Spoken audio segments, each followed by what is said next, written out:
Hello everyone and welcome to learn up IAS. So आज की इस वीडियो में हम लोग डिस्कस करेंगे कि यूपीएससी सीएपीएफ असिस्टेंट कमांडेंट का जो कि 2026 का एग्जाम 19 जुलाई को होने जा रहा है, उसको आप कैसे 30 दिन के अंदर क्रैक कर सकते हैं। ये मैं इसलिए बोल रहा हूँ इसलिए कि मैंने खुद 2018 का रिटन एग्जाम निकाला हुआ है यूपीएससी सीएपीएफ असिस्टेंट कमांडेंट का। अगस्त 2018 में हुआ था। मैं खुद उस टाइम पर यूपीएससी की तैयारी कर रहा था और मैंने खुद बहुत कम समय में मैंने 30 दिन 40 दिन पढ़ करके उसका रिटर्न एग्जाम निकाल लिया था, जो कि इस साल 19 जुलाई को होने जा रहा है।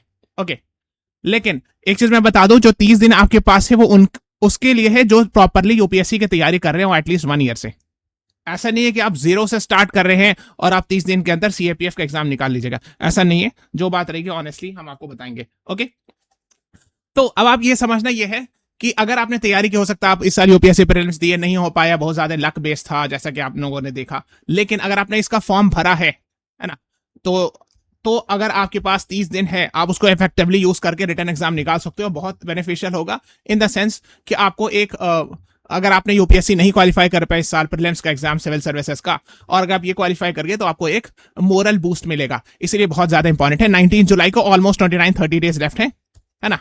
ये एग्जाम होगा 10 से 12 पेपर 1 होगा, और ये जो होता है एमसीक्यू फॉर्मेट में होता है, और ये 2 से 5 मेंस रिटर्न के फॉर्म में होता है। राइट, ओके, पहली चीज। दूसरी चीज, अगर आप ये एग्जाम दोगे इसका फायदा क्या होगा, आप रियलाइज करोगे कि यूपीएससी का इस बार क्वेश्चन आया था सिविल सर्विसेज का, जो प्रीलिम्स का पेपर हुआ था 24 मई का, उसमें 1-2 क्वेश्चन डायरेक्टली सीएपीएफ से रिपीटेड था।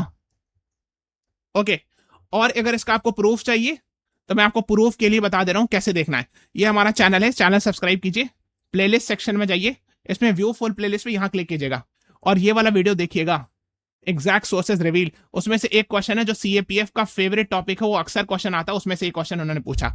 ओके, मैंने दिखाया है। मैं इसलिए बता रहा हूं कि अगर आपने सीएपीएफ का इस साल एग्जाम दिया तो आपको नेक्स्ट ईयर सिविल सर्विसेज के प्रीलिम्स एग्जाम में भी हेल्पफुल होगा। आजकल यही हो रहा है, सीएपीएफ सीडीएफ का भी क्वेश्चन यूपीएससी में पूछ रहे हैं, वाइस वर्सा एटसेट्रा। इसलिए ये आपको ऐसे भी बेनिफिशियल होगा।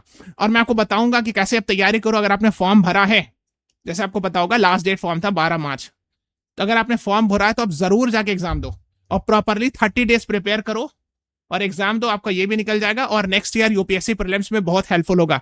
मैं आपको बताऊंगा कैसे। ओके, सो आप पूरे क्लास लास्ट तक देखोगे, यू विल रियलाइज। ओके, और जो कि मैंने खुद निकाला हुआ है 2018 का रिटन एग्जाम, तो मैं उसके बाद जो है फरवरी 2019 में, as far as I remember, है ना, लास्ट वीक ऑफ फरवरी था, उसमें हम लोग को बुलाया गया था फिजिकल टेस्ट देने। तो उसमें एक इवेंट था, इंसिडेंट था, वो भी मैं आपको बताऊंगा, शेयर करूंगा इस क्लास में। Okay, so let us begin.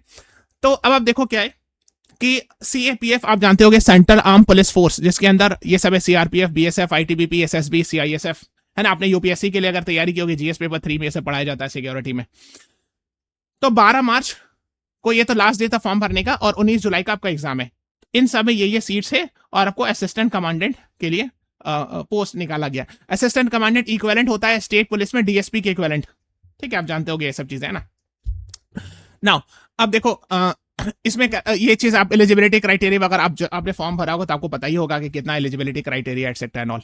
तो ये इस बार एग्जाम देने अगर आप दे रहे हो उन्हीं के लिए है। ठीक है, नेक्स्ट ईयर वाले के लिए मैं अगला से वीडियो बना दूंगा, है ना।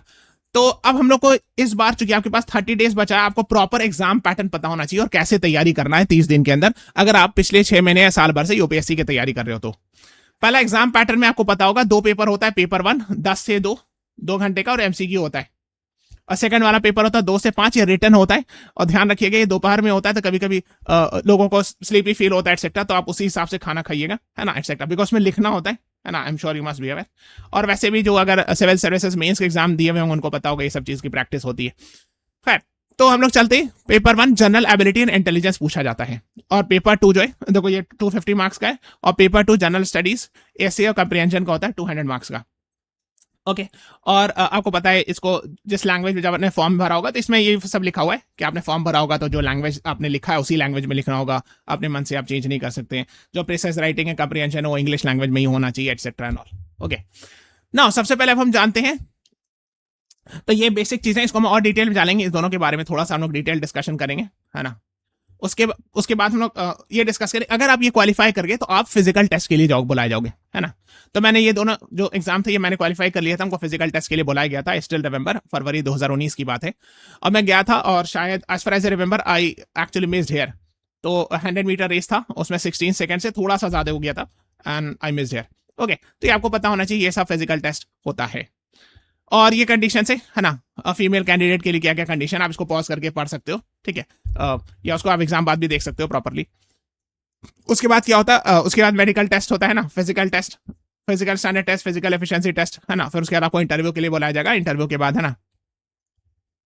ना, उसके बाद मेडिकल स्टैंडर्ड टेस्ट होगा, only respect of candidates who have appeared in the interview, जो इंटरव्यू के लिए अपीयर किए हैं उसके बाद उनका मेडिकल स्टैंडर्ड टेस्ट होगा। उसके बाद फिर फाइनल सिलेक्शन मेरिट निकाला जाएगा। आप जानते होगे ये प्रोसेस होपफुली। और इंटरव्यू जो है 150 मार्क्स का होता है, जिसको इंटरव्यू कह लो या पर्सनालिटी टेस्ट कह लो। नाउ, और ये सब है राउंडिंग ऑफ मार्क्स, यानी कि अगर किसी का 2 इक्विवेलेंट मार्क्स आ जाए तो फिर उसको फाइनल लिस्ट में रैंक कैसे निकाला जाएगा। तो ये आप देख सकते हो, इसको मैं एक्सप्लेन इसलिए नहीं कर रहा हूं कि ये इतना इंपॉर्टेंट नहीं होगा, फिलहाल आपको 30 डेज की तैयारी का सोचना है ना। तो सिलेबस ऑफ पेपर 1, तो जब पेपर 1 अगर आप सिलेबस उसका देखोगे, जो ऑफिशियल वेबसाइट पर लिखा हुआ है वो आपको पढ़ना गौर से जरूरी है। देखो जो नीचे का ये है ना, ये आपका ऑलमोस्ट बाय एंड लार्ज, अगर आपने यूपीएससी के लास्ट 1 ईयर तैयारी की है, सिविल सर्विसेज एग्जाम की, या इवन स्टेट पीसीएस की भी अच्छे से की है, तो ये कवर हो जाएगा। खास के I am talking about UPSC, जो कि मैं यूपीएससी की तैयारी कर रहा था सिविल सर्विसेज की, तो उस टाइम पे मैंने सीएपीएफ का एग्जाम दिया था, तो ये वाला मेरा तो हो गया था 3, 4, 5 एंड 6, ठीक है। इसको आपको जनरल मेंटल एबिलिटी और जनरल साइंस, ये दोनों को प्रॉपरली करना पड़ेगा, बिकॉज जनरल साइंस का उस तरह क्वेश्चन आता है जो यूपीएससी के सिविल सर्विसेज में जनरली नहीं आता, थोड़ा सा हट के क्वेश्चन पूछते हैं। तो इसका बेस्ट सॉल्यूशन है कि पहले तो आप लास्ट 5 ईयर्स का प्रीवियस ईयर क्वेश्चन सॉल्व करो। अगर आपके पास एक्स्ट्रा टाइम मिले तो लास्ट 10 ईयर्स का कर लो तो और अच्छा है, लेकिन एटलीस्ट लास्ट 5 ईयर्स का करो रिवर्स ऑर्डर में। रिवर्स ऑर्डर में मतलब है कि पहले 2025 का सॉल्व करो, फिर 2024 का, फिर 2023 का, लाइक दैट। रिवर्स ऑर्डर में इस दोनों का पेपर सॉल्व करो, आपको बहुत अच्छा आइडिया लग जाएगा कि तैयारी करना कैसे है। लॉजिकल रीजनिंग, लीगल रीजनिंग क्यों क्या पूछ रहे हैं, कोई और किसी भी जगह का टेस्ट सीरीज या कुछ भी देने से पहले आपका प्रीवियस ईयर क्वेश्चन सॉल्व होना चाहिए। और उसका एक और रीजन है, मैंने आपको कई बार बोला है कि प्रीवियस ईयर क्वेश्चन रिपीट करते हैं, उसका थीम रिपीट करते हैं। तो अगर 2-3 सवाल 4 सवाल इधर ही से अगर एक्स्ट्रा आ गया, प्रीवियस ईयर क्वेश्चन रिपीटेड, तो हेल्पफुल होगा। इसके अलावा भी मैं सजेशन दूंगा, जो 3, 4, 5, 6 है, इसका भी आप पीवाईक्यूज निकाल के पढ़ लीजिएगा, ठीक है, बिकॉज एक खास थीम होता है जो खास रिपीट होता है ना। तो आपको एक आइडिया लग जाएगा कि किस तरह से पीवाईक्यूज रिपीट हो रहा है, तो ये हेल्पफुल होगा आपको कट ऑफ पार करने के लिए, ठीक है। सेक्शनल कट ऑफ भी होता है दोनों पेपर 1 और पेपर 2 का, ठीक है। तो ये हो गया syllabus paper 1। Again syllabus of paper 2। अब पेपर 2 में क्या है, अगर आपने यूपीएससी का मेंस के एग्जाम नहीं भी दिया है कभी लाइफ में, तो भी आप इसको कर सकते हो। मैंने उसी वक्त लिखा था, उस वक्त मैंने यूपीएससी का मेंस का एग्जाम नहीं लिखा था कभी भी लाइफ में, उससे पहले ही मैंने ये एग्जाम में बैठा था और फर्स्ट अटेम्प्ट में मेरा रिटर्न निकल गया था। ओके, तो इसमें पार्ट ये होगा जिसमें ऐसे क्वेश्चंस होगा which are to be answered in long narrative in either Hindi और इंग्लिश, टोटलिंग 80 मार्क्स, ठीक है। तो ये उतना लंबा नहीं होता है, जितना लंबा आपको सिविल सर्विसेज में ऐसे लिखना होता है उतना लंबा नहीं होता है ना। तो वो छोटा ही, उससे कंपैरेटिवली काफी छोटा होता है। तो ये आप ऐसे की प्रैक्टिस करके जाना, ठीक है। अगर होगा, जरूरत पड़ेगा तो हम लोग और सेपरेट वीडियोस बनाएंगे इस पर और ओवर पीरियड ऑफ टाइम, है ना। तो आप चैनल सब्सक्राइब जरूर कर लीजिएगा, ठीक है। और भी आपको वीडियोस आते रहेंगे इससे रिलेटेड, तो आपको हेल्पफुल होगा। ओके, तो एक चीज है कि ऐसे की तैयारी, एक तो ऐसे आप प्रैक्टिस करके जाओ, तो उसके लिए भी अगेन प्रीवियस ईयर क्वेश्चन ही सॉल्व करो लास्ट 5 ईयर्स का, आपको आइडिया लगेगा किस तरह का पेपर है, कितने पेजेस देते हैं, कितना मार्क्स होता है। अगर होगा तो हम लोग भी इस पर सेपरेट और क्लासेस लेंगे, ठीक है। दूसरा है कंप्रीहेंजन, प्रिसाइज राइटिंग, है ना, लैंग्वेज स्किल्स, है ना, to be written in English language. ये बेसिक लेवल ऑफ ग्रामर है, ये हम लोग को स्कूल डेज में भी आप लोगों ने सॉल्व किया होगा जरूर। थोड़ा सा हल्का सा स्टैंडर्ड हो सकता है स्कूल के मुकाबले कंपैरिजन थोड़ा स्टैंडर्ड हाई हो, लेकिन उतना भी ज्यादा नहीं होता है। अगर आप इसका भी लास्ट 5 ईयर्स का सॉल्व करके जाएंगे, अगर आपके पास टाइम है तो लास्ट 5 ईयर्स का, नहीं तो लास्ट 10 ईयर्स का सॉल्व करिएगा तो और बहुत अच्छा है। मैं पीवाईक्यूज क्यों बोल रहा हूं, because best source of preparation is PYQs, believe me. और जनरली कोचिंग वाले तो ये सब सीएपीएफ वाले उतना डिटेल में नहीं पढ़ाते ना। जनरली सिविल सर्विसेज की अगर आप तैयारी कर रहे होगे तो आपने सिविल सर्विसेज की तैयारी की होगी और इसका आप तैयारी नहीं करके जाते हो जनरली, तो आप 30 डेज में ये कर सकते हो। तो भी अगर आपने प्रॉपरली यूपीएससी की तैयारी की, ठीक है, तो आपको इतना डेवलप हो जाता है कंप्रीहेंशन एक्सेट्रा।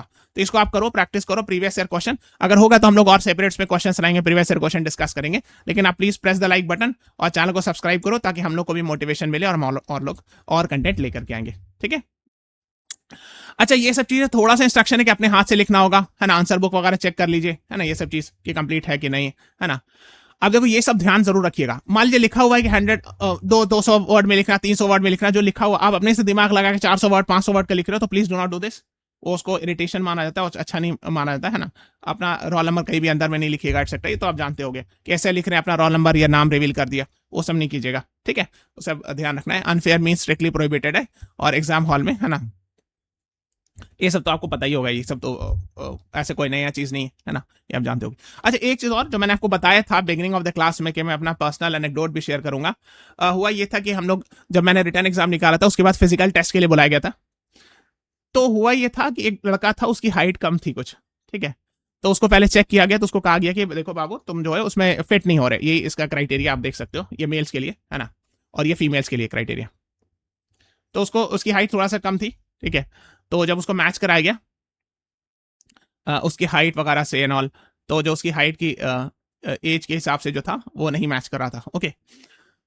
फिर उसने मतलब उसको थोड़ा ठीक नहीं लगा, तो फिर एक दो और ऑफिसर और आउट किया और उन्होंने फिर से मेजर किया, 2-3 बार उसका मेजर किया गया ताकि इसको कन्विंस करने के लिए, और उसको दिखाया भी गया कि देख लो, तो अपना श्योरिटी के साथ देख लो कि तुम्हारा जो रिक्वायरमेंट है वो फुलफिल नहीं हो रहा है, मिनिमम हाइट का एटसेट्रा एंड ऑल, ओके।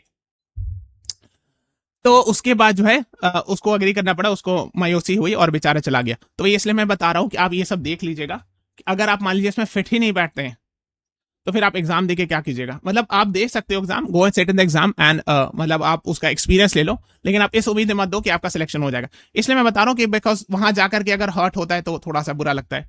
तो उस बच्चे से पूछा गया, तो उस बच्चे ने बोला कि सर हमने घर में जो है मेजर किया था हाइट, और मेरी हाइट तो ठीक आ रही थी, मतलब वो थोड़ा सा का फर्क होगा, लेकिन जब उसको प्रॉपरली मेजर किया गया तो वो कम पड़ रहा था, ठीक है। तो ये बात थी, तो मैंने सोचा कि आपको बता दूं, ठीक है। तो इसी तरह के और वीडियोस हम लोग लाते रहेंगे आपके लिए, आप चैनल सब्सक्राइब कर लो।